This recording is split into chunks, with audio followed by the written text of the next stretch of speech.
बात वो है कि जो एजुकेशन होती है ना, सिर्फ़ एक डिग्री होती है, डिग्री ज्ञान नहीं देती है। जो ज्ञान असली में मिलता है वो समाज से मिलता है। जब समाज आती है कि मैंने पहले गवर्नमेंट जॉब की ट्राई करी, जो हर कोई करता है। मगर 2014 के बाद से किसको नौकरी मिल रही होगी सबको पता है।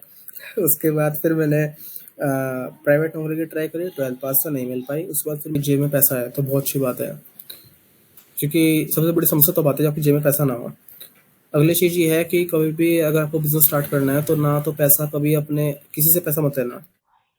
हेलो एवरीवन, आप सभी का स्वागत है द फाइंडिंग गुड पॉडकास्ट के नए एपिसोड में।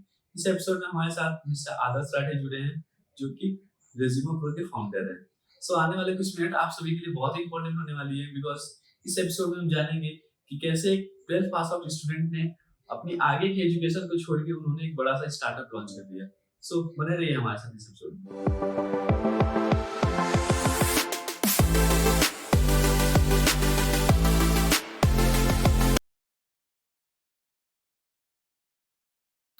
हेलो सर, कैसे हो आप? हेलो, मैं अच्छा हूँ। तुम बताओ अपना, तुम जी सर, कैसे हो? मैं भी बढ़िया हूँ। ठीक है। बहुत दिनों के बाद सर ये पॉडकास्ट शेड्यूल हो पाया आपके साथ।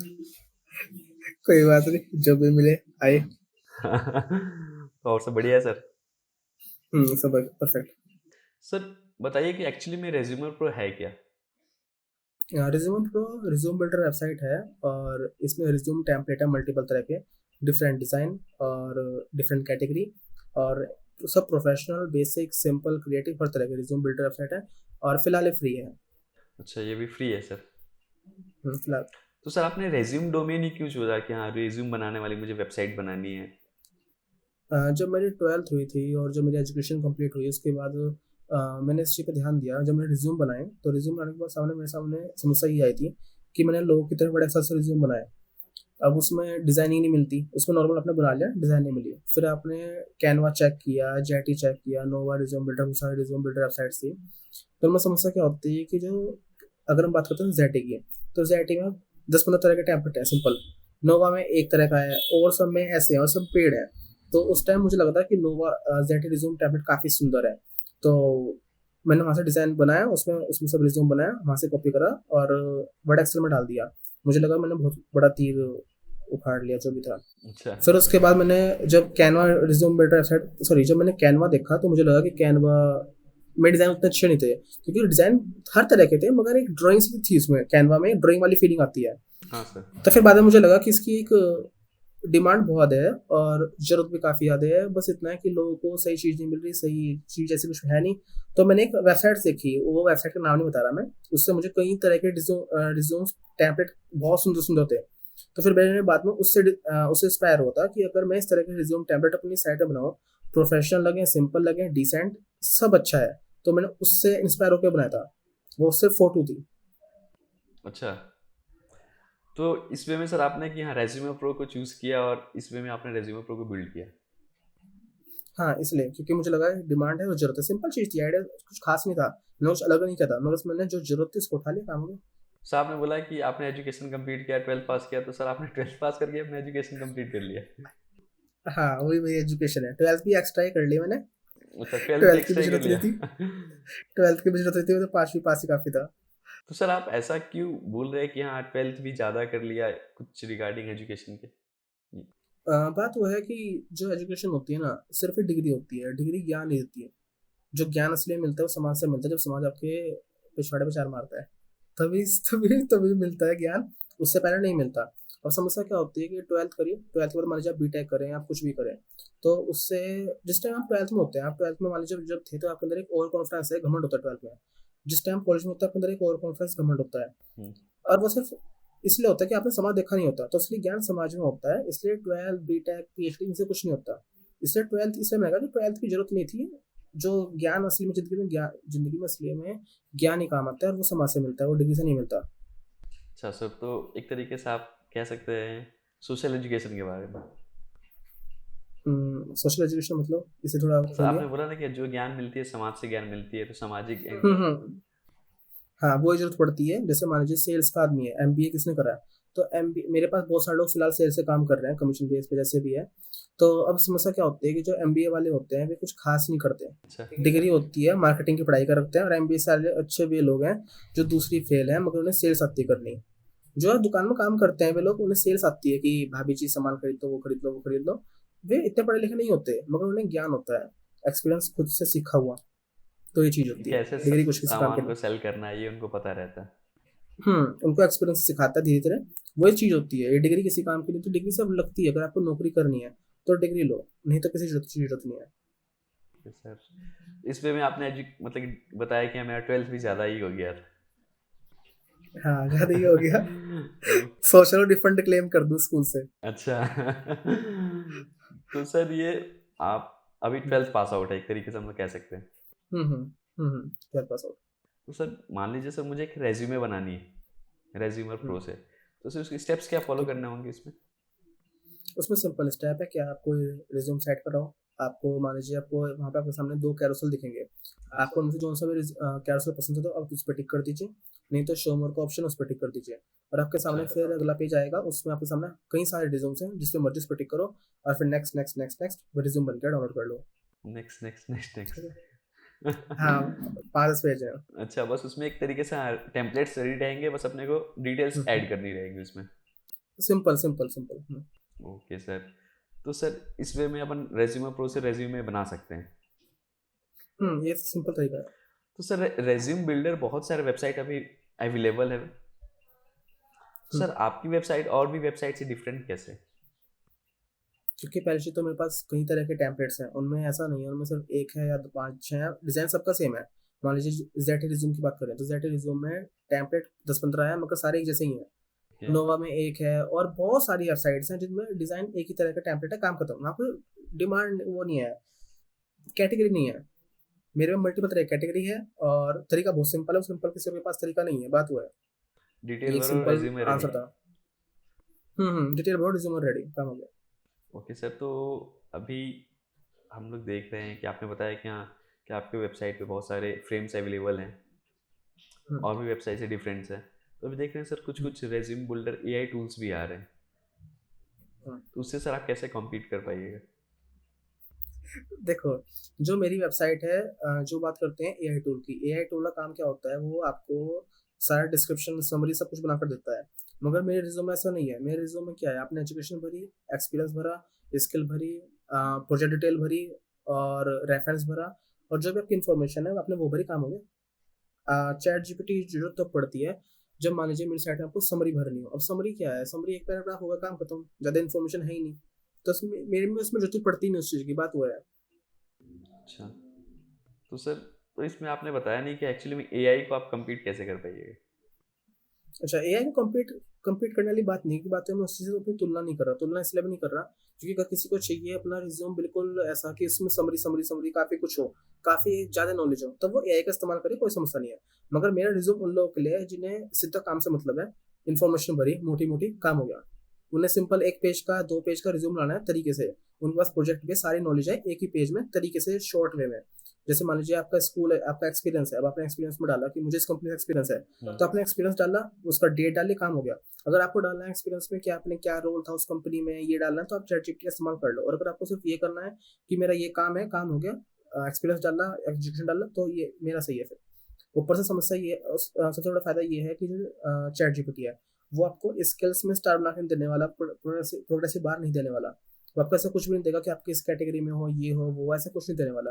ना ही वो आपको डिज़ाइन देगा। मेरे में डिज़ाइन भी हैं, और मेरे में उस तरह से भी है कि आपका मान लीजिए लैंग स्किल है, उसमें इतना प्रोग्रेसिव बार है, आप इतना अपने आप को मानते हैं, इतना नहीं मानते, सोच तरह की चीज़ें। अच्छा, इसमें में अपन कह सकते हैं कि हाँ एक एआई एक अलग ही हो गया और सर रेज्यूम बिल्डर हम्म एक अलग है, रेज्यूमर प्रो। दोनों अलग अलग कैटेगरी है, अच्छा, तो सर आपकी नीड पर डिपेंड करता है। हाँ आपने एज ए रेज्यूमर प्रो बनाया तो इसमें आप कौन कौन से टेक्नोलॉजी यूज़ किए हैं इसमें? इसमें कोडिंग लैंग्वेज का इस्तेमाल हुआ, जैसे next JS, Tailwind CSS, radius toolkit इस्तेमाल हुई है, और इस तरह के टाइप एसिड इस्तेमाल हुई है इसमें। ओके। और फ्रंट एंड है, बैक एंड नहीं है, सिंपल है। और इतनी भी सिंपल नहीं है, मगर सिंपल डिजाइन, सिंपल कोडिंग इस्तेमाल कर दिया मैंने। ओके सर, 1 साल लग गया मुझे बनाने में। 1 साल लग गया आपको बनाने में? 1 साल लग, हाँ, क्योंकि 5 6 महीने जो मेरे इंटर्न ने काम करा था, तो कोई 1 2 महीना चला गया, कोई आ गया, 100 तरह के सिस्टम हुए, तो ऐसे था। सर आपने अभी इतने सारे टेक्नोलॉजी के नाम बताए कि इतने सारे कोडिंग लैंग्वेज हम्म, यूज़ किए आपने रेज्यूमे प्रो में, और इसे बनाने में आपको हम्म, 1 साल लग गया, तो सर लगभग। ये आपने जो इसमें लैंग्वेजेस की बात की है, कोडिंग लैंग्वेजेस की बात की है, तो सर ये आपको पहले से ही आती है या फिर आपने 12th में आके एक्सप्लोर किया है? नहीं नहीं, 12 से कोई मतलब नहीं है, सिर्फ ये है मेरे पास तो 12 होने के 1 साल बाद ही बटन वाला फ़ोन आता है जियो का। अच्छा।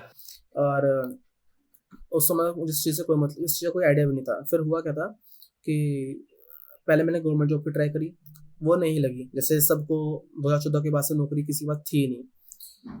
उसके बाद फिर क्या हुआ, मैंने प्राइवेट नौकरी की ट्राई करी, 12 पास था, प्राइवेट नौकरी मुझे नहीं मिली, उस तरह की नहीं मिली जिस तरह की मैं चाह रहा था। उसके बाद फिर मैंने मेरे भाई ने कोडिंग सीखनी शुरू करी थी। ओके। कोचिंग सेंटर से कोडिंग सीखी, सी सी प्लस जावा सीखी, जो जैसे दुनिया सीखती है ऐसे उसने सीखना शुरू करा। उसकी भी क्वालिफिकेशन 12 पास ही है। अब हुआ क्या कि जब उसने कोडिंग सीखी, उसने अप्लाई करा, उसे कंपनी से कॉल आ भी गई। और कॉल आने के बाद वो वहाँ चला गया इस कंपनी में। और तो मेरा भाई वहाँ पे मेरे भाई की वहाँ पे इंटर्नशिप हुई इस कंपनी में, 4 महीने कोडिंग इंटर्नशिप करी, फिर वो वापस आ गया। फिर उसने घर में रहकर कोड एग्जाम्पल एक वेबसाइट थी वो बनाई, वो W3 स्कूल जावा 2.0 सबका अल्टरनेटिव थी। और उससे हमारी काफ़ी ज़्यादा एडसेंस के द्वारा कमाई भी हुई, काफ़ी ज़्यादा हुई। तो फिर बाद में क्या हुआ कि मेरा उस टाइम मेरा उसमें ध्यान नहीं था। फिर मैंने डेटा मार्केटिंग करी, और फिर एकदम से मुझे लगा कि नहीं, मुझे ये करना चाहिए क्योंकि मेरा भाई भी उस चीज़ से अपनी साइड बना रहा है और उससे एडसेंस के द्वारा कमाई हो रही है, तो मुझे लगा कि मैं भी कर लूँ। फिर मैंने ऐसे आइडिया था। ओके। इस वे में आपको रेजिबल प्रो की आइडिया आई? हाँ, वो आइडिया पहले से था, मैंने अपने भाई को कहा था कि तू भी बना ले, मगर उसने कहा था कि नहीं मेरे पास टाइम नहीं है, ये नहीं है। तो फिर एक दिन मेरा दिमाग सा घूमा और मैंने सोचा कि मैं करता हूँ। तो फिर मैंने ऐसे आइडिया आइडिया तो दिमाग में हर किसी के होते हैं, बस ना कि आपको करना कैसे है क्या नहीं करना, तो मैंने ऐसे शुरू करी थी। तो सर ये मैंने आपसे पूछा था कि हाँ कि आपने इसमें जो टेक्नोलॉजी जो भी यूज़ किया तो ये आपको पहले से ही आती थी या फिर आपने 12th में आके एक्सप्लोर किया? अपने भाई से इंस्पायर होकर अच्छा। सीखा था, बाय। वो था ना अच्छा, हाँ हाँ हाँ, आपने बताया। भाई। तो जब उसका हो गया तो मुझे लगा मैं भी सीखता हूँ। फिर मैंने सी सी प्लस कुछ नहीं सीखा, मैंने सीधा HTML जावा स्क्रिप्ट ये सीखने की कोशिश करी, मुझसे सीखी नहीं गई। फिर मैंने बाद में इंटर्न हायर करे थे, वो अलग चीज़ है। और फिर ऐसे ऐसे हुआ था। अच्छा, तो सर आपने बताया कि अभी आपने इंटर्न हायर किया था, हम्म। तो सर आप एज अ हाँ 12th पास आउट स्टूडेंट आप एक वेबसाइट बना रहे थे, ठीक है, तो उसमें ठीक है। स्ट्रगल कर रहे थे, आपको 1 साल भी लगा उस हम्म, वेबसाइट बनाने के लिए, तो हम्म, आपने सर इंटर्न हायर किए, ठीक है, तो सर उससे इंटर्न से आपको क्या क्या प्रॉफिट मिला? प्रॉफिट कुछ नहीं, साइड बना के दिया उन्होंने मुझे। मेरा शुरुआत में जब मैंने इंटर्न हायर करे थे, मैंने खुद कोडिंग सीखने की कोशिश करी, मुझसे नहीं सीखी गई, मुझे इतना नहीं आता था। तो फिर मैंने बाद में क्या करा, मैंने सोचा कि लिंक्डइन पे मैं जॉब निकालता हूँ। मैंने जॉब पोस्ट निकाली इंटर्नशिप के लिए। जॉब पोस्ट निकालने के बाद फिर उस पर लोग आए भी, मुझे लोगों को हायरिंग करने का तरीका नहीं आता था। मैंने शुरुआत में कबाड़ा कबाड़ा लोगों को चुन लिया, और टाइम वेस्ट हुआ मेरा बाद में। और फिर उसके बाद धीरे धीरे मुझे ढंग के लोग मिले। जब वे ढंग के लोग मिले तो फिर धीरे धीरे 1 साल लग गया और बन गई साइट, एक्सलेंट तरह से बन गई। UI डिजाइनिंग के भी लोग आए, मेरे भाई ने भी हेल्प करी, मैंने भी खुद करी। और पीछे जो दूसरी साइड पे भी काम चला, काफी कुछ था। अच्छा, तो आप एज अ इंटर्न का भी थोड़ा बहुत योगदान रहा है आपकी वेबसाइट बनाने में? हाँ, 60%। 60%? हम्म। सर आपने इस इंटर्न सर कौन कौन से लाइक कैसे कैसे कॉलेजेस लाइक कि हाँ IITs NITs के भी आपने इंटर्न हायर कर रखे थे या फिर नॉर्मल कॉलेज के इंटर्न्स थे? देखो, आपने जब अप्लाई करते तो आपके पास जोन से भी जहाँ के भी आते हैं वहीं के ले लेते हैं। अब हुआ क्या, जैसे मैंने शुरुआत में रखा, तो शुरुआत में मेरे पास VIT वालों के लोग आए और कई और तरह के कॉलेज के बच्चे आए। तो फिर मैंने उनको रखा क्योंकि मुझे शुरुआत में उतना आता नहीं था। तो फिर जब मैंने उन्हें रखा, उन्हें काम से ढंग से समझा नहीं पाया, करवा नहीं पाया, कोई बात नहीं। फिर उसके बाद धीरे धीरे धीरे धीरे फिर मेरे पास IIT खड़गपुर के लोग भी आए, NIT हमीरपुर के भी आए, और कई सारे चोटी के इंजीनियरिंग कॉलेज के स्टूडेंट इंटर्नशिप करने के लिए आए। और वे सारी इंटर्नशिप अनपेड थी, 2 महीने की थी। किसी ने 1 महीना काम करा, किसी ने 2 महीने काम करा, किसी ने 2 महीने 10 दिन काम करा, किसी ने 3 महीने काम करा, ऐसे डिपेंड था। अच्छा। तो ये था। तो एक्सपीरियंस तो काफ़ी अच्छा था, मगर समय लग गया सीखने में। कोई बात नहीं, मुझे तो उसमें काफ़ी आया। अच्छा। हाँ, मजा तो प्रोसेस है, तो प्रोसेस को तो हम्म, मज़ा तो लेना ही पड़ेगा उसका। हम्म, तो सर आपने इंटर्न्स बहुत से कॉलेजेस से भी हायर किए थे, IIT खड़गपुर आपने बताया, फिर NIT हमीरपुर बताया, तो सर आपने जो हम्म। इंटर्न हायर किए थे उसमें सर IITs के स्टूडेंट और नॉर्मल कॉलेज के स्टूडेंट में सर आपको कुछ डिफरेंस देखने को मिला? देखो, जो IIT कॉलेज मेरे पास ना एक लड़का था IIT खड़गपुर का, हम्म। और उसको वो डिजाइनिंग का था। वो था वो पता नहीं इकोनॉमिक्स ब्रांच का था वो। और वो कह रहा था कि मैं, वो सॉफ्टवेयर फील्ड में आया हुआ था, इकोनॉमिक्स ब्रांच की पढ़ाई कर रहा था। ऐसे उल्टा सीधा होता है IIT, थोड़ा ऐसा ही होता है कि वहाँ बच्चा पढ़ कुछ और रहा है, कर कुछ और रहा है। तो हुआ क्या, उस लड़का ना, वो लड़का सिर्फ डिजाइनिंग में था, तो उसकी डिजाइनिंग काफी एक्सेलेंट थी। और वो आईआईटी खड़गपुर का था। तो मैं सोचा करता था कि आईआईटी खड़गपुर के लोग डिजाइन अच्छी होती है, ये होती है वो बात। फिर मेरे पास कुछ ही समय पहले एक लड़का आया, वो लड़का जम्मू का था, सरदार जी था अच्छा। वो बीए पास था, उसकी डिजाइनिंग एक्सीलेंट थी, उससे भी कई लाख गुना अच्छी थी। तो जो भी है, मेरा मानना बाद में ये हुआ था कि जो आईआईटी खड़गपुर होता है, आईआईटी हो गया, आईआईटी खड़गपुर, मेरे भाई के पास आईआईटी रुड़की के भी लोग थे, तो जो आईआईटी खड़गपुर हो गया या एनआईटी हमीरपुर हो गया, जितने भी जी मेन के द्वारा पास हुए बच्चे होते हैं, ये सिर्फ एक तरह से ऊंची दुकान फीके पकवान जैसे होते हैं। जो नॉर्मल कॉलेज के स्टूडेंट होते हैं वे ज्यादा लायक होते हैं, ये मेरा मानना है। ये इसलिए है क्योंकि जो नॉर्मल कॉलेज के जो इसमें तो जो नॉर्मल कॉलेज के स्टूडेंट होते हैं उनका मानना ये होता है कि हमें अपने दम पर जो करना है, हमें अपने जो भी करना है अपने दम पर करना है। हायर कॉलेज के स्टूडेंट को ऐसा लगता है कि भाई अब तुम हो लिए, अब तुम्हारा नाम हो लिया, मोहर लग गई है हमें, अब हम आईआईटीएन है, काम खत्म, हमें सब कुछ चाहिए भी नहीं। तो ये चीज होती है। आईआईटी में प्लेसमेंट तो लग जाएगी ना। हाँ, प्लेसमेंट लग जाएगी, डिमांड हो चुकी है अब, तो ये है वो है। तो इसमें में आप कह सकते हैं कि आपके अकॉर्डिंग नॉर्मल कॉलेज के स्टूडेंट्स बेटर थे कंपेयर टू आईआईटीज। हाँ, अगर आप एक लायक स्टूडेंट की बात करें, जो लायक स्टूडेंट आईआईटी का है और लायक स्टूडेंट नॉर्मल कॉलेज का है, तो नॉर्मल कॉलेज के स्टूडेंट ज़्यादा एक्टिव होते हैं चीज़ों में, ज़्यादा पीछे भागते हैं चीज़ों की, हमें एक मौका मिले, क्योंकि ना मौका भी आसानी से नहीं मिलता। जैसे मान लीजिए जब आप जॉब के लिए अप्लाई करते हैं, तो आपके बहुत सी बेवकूफ़ कंपनियों में आपको लिख दिया जाता है कि देखिए हम जॉब देंगे मगर हम आईआईटीएन को रिकमेंड करते हैं। आईआईटीएन को रिकमेंड क्यों कर रहे हैं भाई? सीधा ये कह दे कि हमें नहीं चुनना। ये क्या होता है कि आईआईटीएन भी आ जाओ और तुम्हें आना, तुम तो आ ही जाओ, तो ये चीज़ सही नहीं होती। तो सर ये आपने बताया डिफरेंसेस के बारे में। रेज्यूमे प्रो, जैसे आपने बताया कि resume pro free of cost है, तो सर वो रेवेन्यू को जनरेट कर रहे हैं या फिर नहीं कर रहे हैं? फिलहाल रेवेन्यू जनरेट हो रहा है हमारा गूगल एडसेंस से, जो हमारी गूगल एडसेंस से कमाई हो रही है उससे हो रहा है। और उसका तरीका बहुत सिंपल है, जितना ट्रैफिक आएगा, जितने क्लिक होंगे, इंप्रेशन होंगे, उस हिसाब से मिलते हैं। अभी स्टार्टिंग है, अभी कम है, मगर बाद में बढ़ेगा। अच्छा, बाद में बढ़ेगा। चैट जीपीटी आने के बाद से समस्या हो गई, उसके आने के बाद से कम हो गया काफी ज्यादा, मगर उम्मीद है कि बाद में बढ़ेगा। चैट जीपीटी आने के बाद सारी हालत खराब हो गई एडसेंस की, सभी लोगों की, कोई यूट्यूबर हो या कोई भी हो। अच्छा, तो सर ये आपने बताया चैट जीपीटी से एडसेंस में असर पड़ा है, तो इसका रिलेशन क्या है, थोड़ा एक्सप्लेन कीजिए। जैसे मान लीजिए आप कोडिंग सीख रहे हैं, तो आप जाएंगे स्टैक ओवरफ्लो पे। अब जब मान लीजिए अगर चैट जीपीटी, तो चैट जीपीटी खोलोगे, स्टैक ओवरफ्लो पे क्यों जाओगे, कोयरा पे क्यों जाओगे? तो सारी कमाई स्टैक ओवरफ्लो तो कंगाल हो जाएगा कुछ समय बाद, अच्छा। क्योंकि स्टैक ओवरफ्लो की डिमांड नहीं रही, जिस चीज के लिए बना था उस चीज की वैल्यू खत्म हो गई।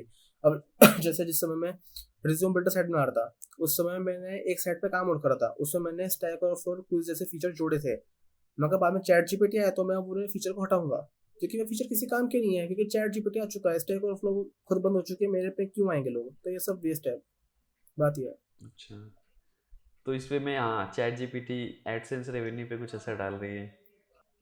काफी डाल रही है, काफी ज्यादा। तो सर इन फ्यूचर जैसे मान लीजिए कि आपने रेज्यूमे प्रो बनाया, सर रेज्यूमे प्रो का अल्टरनेटिव्स आ गया तो? हाँ, तो मैं बेस्ट करने की कोशिश करूंगा। या दूसरी चीज ये भी कह सकते हैं कि अगर मेरा रिज्यूम प्रो का कोई अल्टरनेटिव आता है, तो मैं ये वाली साइट को इसी हिसाब से बनाया था कि इसमें 100-150 रिज्यूम जोड़ती है। अब कोई अल्टरनेटिव आएगा तो वो मेरे से ज़्यादा जोड़ेगा, फिर मैं उससे ज़्यादा जोड़ दूंगा। तो एक लिमिट पर ऐसा होगा कि देखो, मेरे में नुकसान तो कुछ नहीं है, मेरी कंपनी को जोमेटो की तरह तो है नहीं कि मैं कैश बर्न कर रहा हूँ, मैं तो चलता रहूंगा। और मैं खुद अपनी साइट बनाई, खुद इंटर्न के द्वारा बनाई, खुद इस मुकाम पर पहुंच गया। जितने भी लोग होते हैं, जैसे मान लो कोई दूसरी कंपनी, जैसे तुमने कहा कोई दूसरी कंपनी आएगी, उसे अपने लोगों को सैलरी देनी पड़ेगी, और मैं काम कर रहा हूँ फ्री में, मैं थोड़ा और सस्ता कर दूंगा, मेरा कुछ जैसे जान रहा, मैं तो ऐसे चलाते रहूंगा, सामने आदमी बर्बाद हो जाएगा, इतने में काम हो गया, मेरा खर्च ही कुछ नहीं है। अच्छा, तो सर आपने ऐसा बताया ना, तो हाँ, तो सर जैसे कि आपने और भी कंपनी को कंपेयर किया कि हाँ, उसके अल्टरनेटिव्स कोई आएंगे तो वो, हाँ, ये प्रकृति का नियम है, हाँ, तो सर होगा, ऐसा सिंपल तो है। ये नियम यहाँ पे क्यों नहीं अप्लाई हो रहा?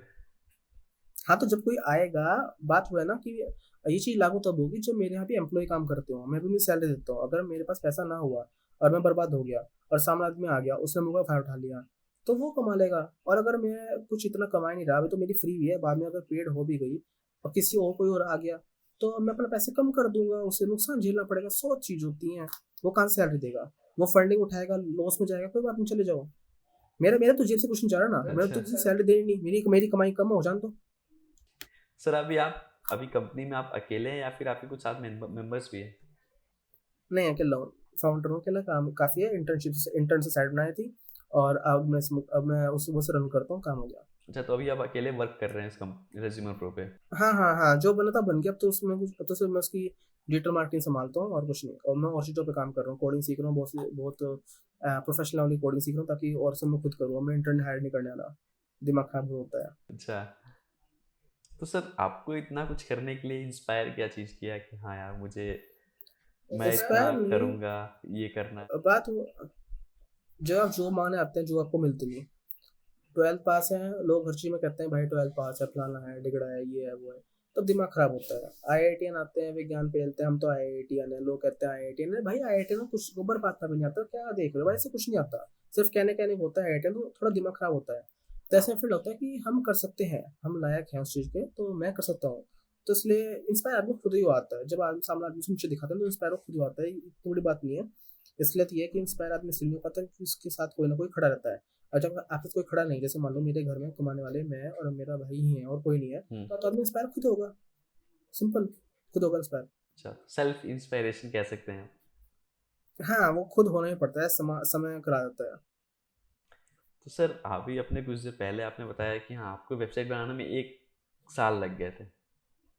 हाँ, लगभग जा सकते हैं। सर उसमें कुछ मेजर चीज़ें भी आई होंगी, मेजर प्रॉब्लम्स भी आए होंगे, माइनस प्रॉब्लम भी आए होंगे उसमें कुछ। सर आपने उसे डील कैसे किया? डील करना कौन सी बड़ी बात है, दुर्गति मेन तो सर होती डील है। करने में ही सब फंस जाते हैं ना।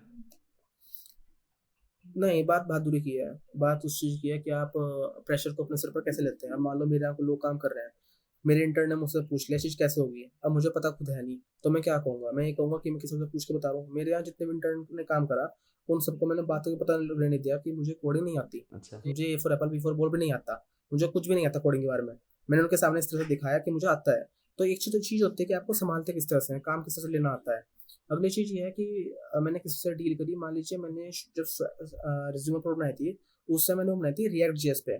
बाद में फिर मुझे पूरी पूरी नेक्स्ट जेएस पे शिफ्ट करनी पड़ गई। उसमें मैंने शॉर्ट में बनाई थी कॉन्टेक्स्ट API, बाद में मुझे उसमें रिडक्शन पे डालना पड़ गया। तो ऐसे में बहुत समस्या आई थी मेरे सामने कि चेंज करना, लोग आ रहे हैं, लोग जा रहे हैं, लोग बीच में भाग गए, किसी ने कहा मैं आऊँगा, हायरिंग फायरिंग सारे काम मैंने खुद करे, तो 100 तरह की समस्या आई है मेरे सामने। यही है मुसीबत। और सामना भी हुआ था क्योंकि रास्ता कुछ नहीं है ना, सिंपल है, रास्ता कुछ नहीं है। रास्ता कुछ जो आपने कहा ना कि बहुत से लोग सामने समस्या ही आती है, वो समस्या इसलिए आती है क्योंकि उनके सामने रास्ते होते हैं, रास्ते बदल लेते हैं और बाद में कहते हैं कि हमारे सामने मुसीबत आ गई। भाई क्यों आई? क्योंकि तुमने रास्ता, तुम्हारे सामने ऑप्शन था। जब ऑप्शन नहीं होता तब तो तुम सामना करोगे, काम हो गया। सर तो गलतियां तो होंगी सर, मुसीबतें तो आएंगी, अगर कुछ भी बड़ा कुछ करने का सोच रहे हैं तो उसमें तो मुसीबतें तो आएंगी ही ना सर। नहीं नहीं, बात मैंने ये कहा कि बहुत बार क्या करते हैं कि उनके साथ कोई ना कोई खड़ा रहता है, तो वे उसका सामना खुद नहीं करते, वे किसी और की हेल्प करते हैं कि भाई तू कर दे, तू ये चीज़ संभाल दे, मैं बर्बाद हो लिया। अच्छा। तो समस्या वहाँ होती है, जैसे मान लो जोमेटो है, जोमेटो और फंडिंग ले जा रहा है, तो समस्या वो है ना, तुम गलती निकाल लो, गलती क्या है? फंडिंग ले जा रहे हैं। ओयो ओयो कंपनी का मालिक है, ओयो नहीं, ओला, ओला हाँ, टैक्सी वाली कंपनी, उनकी ओला टैक्सी बर्बाद खत्म होने को हो रही है, तो उन्होंने अपना सारा फोकस ओला स्कूटी पे कर दिया, उसका कौन ध्यान देगा? ये चीज़ होती है ना, ये चीज़ होती है कि आपको बस साथ नहीं छोड़ना, किसी के भरोसे नहीं बैठना, फंडिंग नहीं उठानी, किसी और का हाथ नहीं थामना, अपने दम पर जो करना करो, तभी आदमी प्रॉब्लम निकालता है। बाद में प्रॉब्लम निकाल रहा है, फंडिंग दी जा रहा है, फंडिंग प्रॉब्लम सोल्यूशन ही नहीं है। अब मान लो जोमेटो स्विगी है, जोमेटो स्विगी आबाद होने का यही तरीका है कि जोमेटो स्विगी अपने जो प्राइस है वो तरीके से कर दे, डिस्काउंट ना दे, काम हो गया। वे दोनों आपस में हाथ मिला लें कि भाई तुम अपना करो, हम अपना कर रहे हैं, दोनों के प्राइस सेम करें, दोनों दुनिया को लूट रहे हैं, काम हो गया।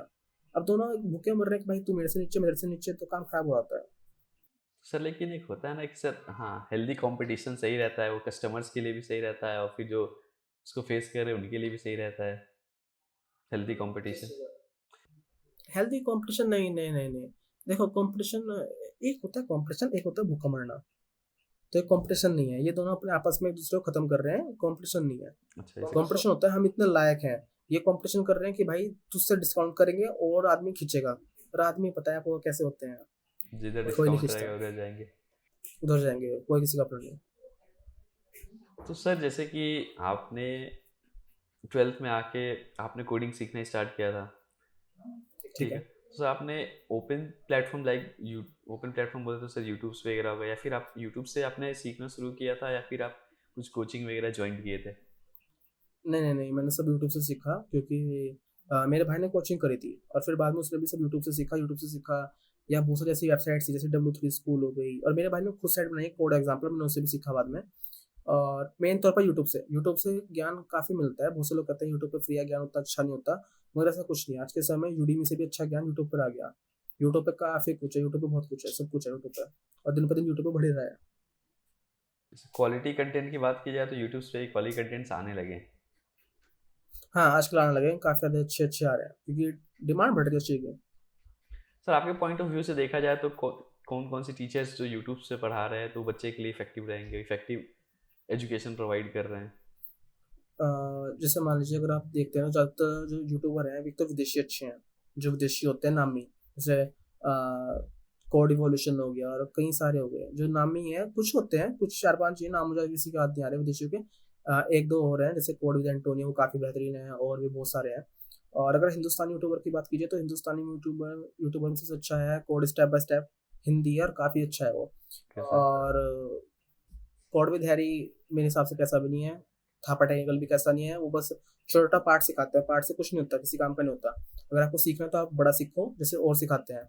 और ज़्यादा मुझे नहीं आता, मगर जैसे अगर मान लो आपको जावास्क्रिप्ट सीखनी है, तो आप ऐसे जैसे मान लीजिए बुक खरीदते हैं, तो बुक खरीदते समय आप 5-10 यूट्यूबर को पढ़ते हैं, 5-10 बुक को पढ़ते हैं, बुक को पढ़ा जो उनसे बुक अच्छे लगते हैं वो पढ़ते हैं।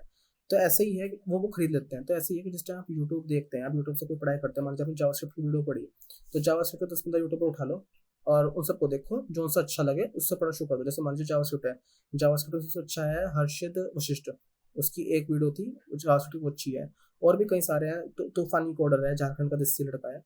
और नाम मुझे याद नहीं आ रहा, कोड स्टेप बाय स्टेप हो गया, तूफानी कोडर हो गया, कोड, ऐसे जो भी नाम याद नहीं, काफ़ी अच्छे अच्छे हैं। और ये जो दो बताए मैंने, ये मुझे किसी काम के नहीं लगते, नाम ही है ये मगर नाम किसी काम के नहीं लगते।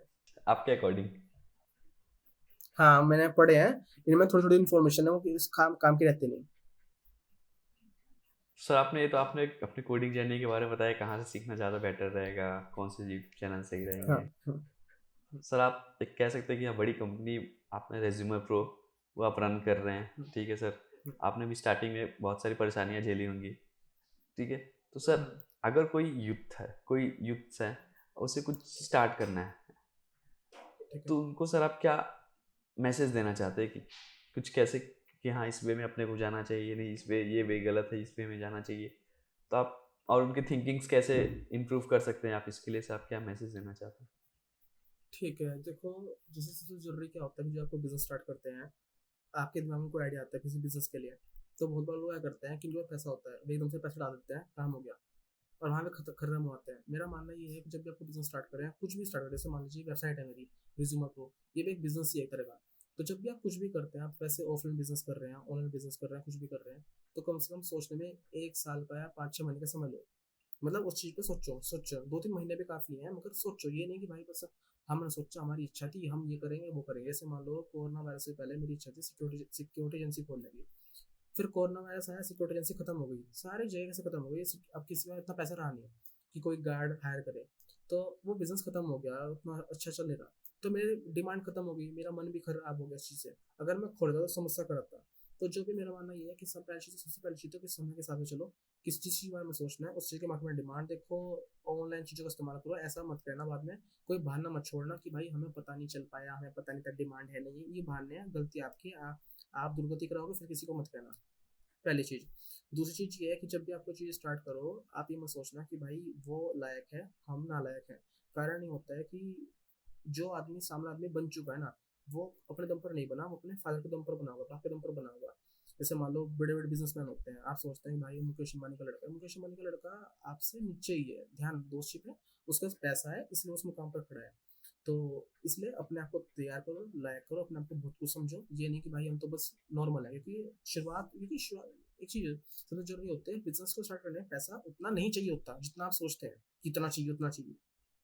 शुरुआत तो करें, आके सब कुछ खुलता जाएगा। हाँ हाँ, क्योंकि शुरुआत में जैसे मान लीजिए आपको कोई बिजनेस खोलना है, मान लीजिए आपको कोई रेस्टोरेंट खोलना है, तो रेस्टोरेंट नॉर्मल खोलो रेस्टोरेंट। और एक चीज़ उसमें जो चीज़ जो मैंने सीखी है कि सबसे पहले शुरुआत में पैसा बहुत कम लगाओ, ना के बराबर, जितना कम से कम लग सके।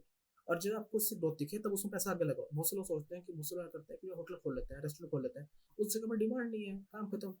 बहुत से लोग पैसा, वे जिनका पैसा होता है वे पैसा फालतू वेस्ट करते हैं, जिनका पैसा नहीं होता फिर रोते रहते हैं, अरे भाई नॉर्मल बीच में अच्छा। पैसा नहीं है, कोशिश करो, पैसा है तो कम करो, और बिजनेस को बिजनेस की तरह करो। ये नहीं कि भाई हम तो फिल्म देखकर हम तो स्टार्टअप करने चलेंगे। स्टार्टअप क्या है, मुझे स्टार्टअप कभी समझ नहीं आता। स्टार्टअप हो गए, एंटरप्रेन्योर हो गए, क्या चीज़ होती है स्टार्टअप, एंटरप्रेन्योर? आपने कोई बिजनेस स्टार्ट करा, बिल्कुल बनियाओं की तरह सोचो। मैं बनिया नहीं हूँ, सोचना बढ़िया की तरह पड़ेगा कि दुकान खोल दी, काम करो, गल्ले पर बैठे हैं, पैसा आ गया, हो गया। इतना मत सोचो। समस्या तो ये होता है कि लोग ओवर थिंकिंग कर लेते हैं और नुकसान करते हैं, अपने को चीज़ को बहुत भारी मान लेते हैं। बिजनेस बिल्कुल सिंपल है कि आप कोई चीज़, आप स्विमिंग कर रहे हैं, बिजनेस बहुत सिंपल है, इतना मुश्किल मत बनाओ बिजनेस को। समस्या यही होती है। Thank you so much sir, आपने बहुत से इंफॉर्मेशन को होता है सर, रियलिटी, ठीक है। रियल इंफॉर्मेशन आपने मेरे ऑडियंस, इस पॉडकास्ट के थ्रू मेरे ऑडियंस को प्रोवाइड किए हैं। Thank you so much sir, आपने अपनी कीमती समय देने के लिए। सर मिलते हैं सर अगली पॉडकास्ट, अगर ठीक है। आपके साथ ज़रूर रही तो नेक्स्ट एपिसोड में आपके साथ ज़रूर एक और पॉडकास्ट शूट करेंगे। ठीक है, आज तो बस रिज्यूमर प्रो के नाम ही हो गए सब कुछ। हाँ सर, रेज्यूमर प्रो। ठीक है सर, थैंक यू सर। ठीक है अतुल जी, चलते हैं। ठीक है sir, Ram Ram, bye bye. Ram Ram sir. Thank you so much हमारे साथ बने रहने के लिए। ऐसे ही पॉडकास्ट एपिसोड देखने के लिए हमारे साथ बने रहिए, and don't forget to like, subscribe and share this channel.